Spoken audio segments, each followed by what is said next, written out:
Assalamualaikum warahmatullahi wabarakatuh. Izin memperkenalkan diri, nama saya Haji Sofwan, NPM 1921020261, Prodi Hukum Tata Negara, Fakultas Syariah. Saya dari kelas semester 4, kelas A. Di sini saya sedikit mempresentasikan tentang pendekatan filsafat hukum, ilmu hukum dan ilmu sosial.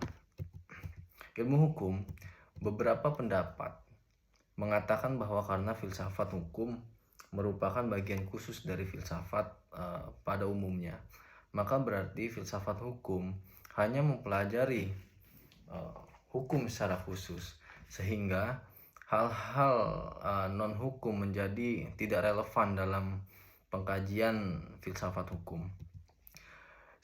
Sebagaimana filsafat hukum tunduk pada sifat-sifat, cara-cara dan tujuan-tujuan dari filsafat pada umumnya. Di samping itu, hukum sebagai objek dari filsafat hukum akan mempengaruhi filsafat hukum. Dengan demikian, secara timbal baliknya antara filsafat hukum dan filsafat hukum dengan filsafat itu saling berhubungan. Secara sederhana dapat dikatakan bahwa filsafat hukum adalah cabang dari filsafat itu sendiri, yaitu filsafat tingkah laku atau etika yang mempelajari hakikat hukum. Dengan perkataan lain, filsafat hukum adalah ilmu yang mempelajari hukum secara filosofis. Jadi objek filsafat hukum adalah hukum itu sendiri, dan objek tersebut dikaji secara mendalam sampai kepada inti atau dasarnya, yaitu yang disebut dengan hakikat. Menurut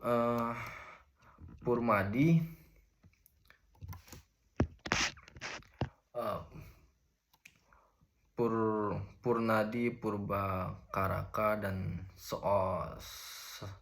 Surjono Sukanto, hukum dapat diartikan sebagai ilmu pengetahuan. Yang pertama itu ilmu pengetahuan, yakni pengetahuan yang tersusun secara sistematis atau dasar kekuatan pemikiran.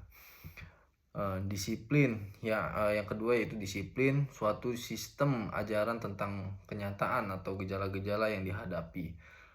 Yang ketiga yaitu norma, yakni pedoman atau patokan sikap tindakan perilaku yang pantas atau yang diharapkan.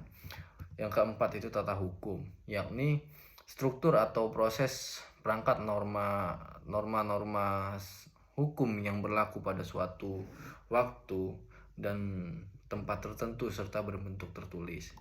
Yang kelima, petugas, yakni pribadi-pribadi yang merupakan kalangan yang berhubungan erat lah dengan penegakan hukum. Yang keenam, keputusan penguasa, yakni hasil proses diskresi. Yang ketujuh, proses pemerintahan, yakni proses hubungan timbal balik antara unsur-unsur pokok dari sistem kenegaraan. Yang kedelapan ini sikap tindak ajek atau perilakuan yang teratur, yakni perilakuan yang diulang-ulang dengan cara yang sama yang bertujuan untuk mencapai kedamaian. Kemudian yang kesembilan, jalinan nilai-nilai, yakni jalinan dari konsepsi-konsepsi abstrak tentang apa yang dianggap baik dan buruk itu. Kemudian ilmu filsafat sosial. Filsafat sosial merupakan cabang filsafat yang mempelajari persoalan kemasyarakatan secara kritis, radikal, dan komprehensif. Sejak Plato dan Aristoteles, kajian terhadap persoalan-persoalan kemasyarakatan sudah menjadi objek penelitian tersendiri. Menurut Plato dan Aristoteles, susunan masyarakat mencerminkan susunan kosmos yang abadi. Manusia berkewajiban untuk menyesuaikan diri dengan susunan itu dan menaatinya demi keselamatannya, atau tidak ia menghancurkan dirinya sendiri. Pada abad pertengahan, masyarakat Eropa masih memperlihatkan pada pola dasar yang sama, hanya sekedar mengoreksi terhadap paham Plato dan Aristoteles. Paham tentang otonomi kosmos diganti dengan paham heteronominya, yaitu kepercayaan bahwa kosmos tidak berdiri sendiri tetapi bergantung pada kemahakuasaan Allah. Ketertiban kosmos adalah suatu ketertiban yang telah diciptakan. Kemudian perubahan hukum dan sosial.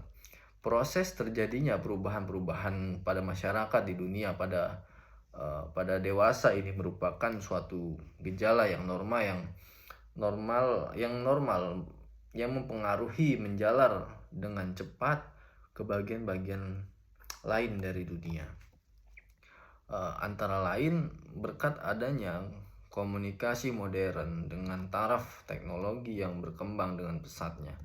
Penemuan-penemuan baru di bidang teknologi terjadi suatu revolusi, modernisasi pendidikan dan lain-lain.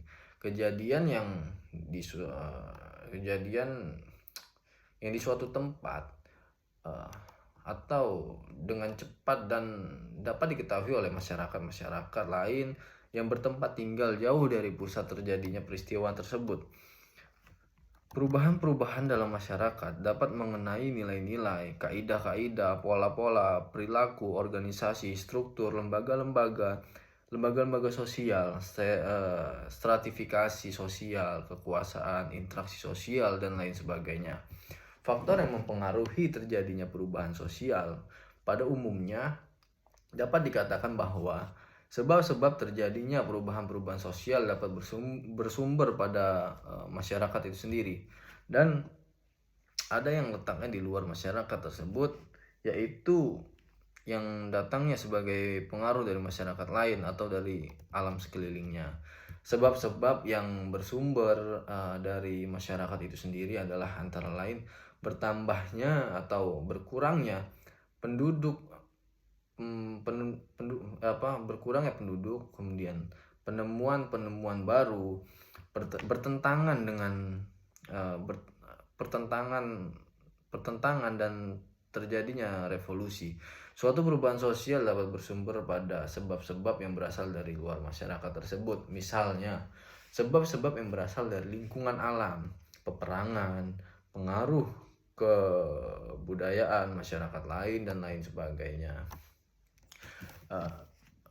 Mungkin itu saja yang dapat saya sampaikan pada kesempatan kali ini untuk memenuhi tugas video atau tugas-tugas yang diberikan oleh Pak Hervin. Mungkin sekiranya itu saja yang dapat saya sampaikan. Bila ada salah kata saya mohon maaf, kepada Allah saya mohon ampun. Wabillahi taufiq wal hidayah. Wassalamualaikum warahmatullahi wabarakatuh.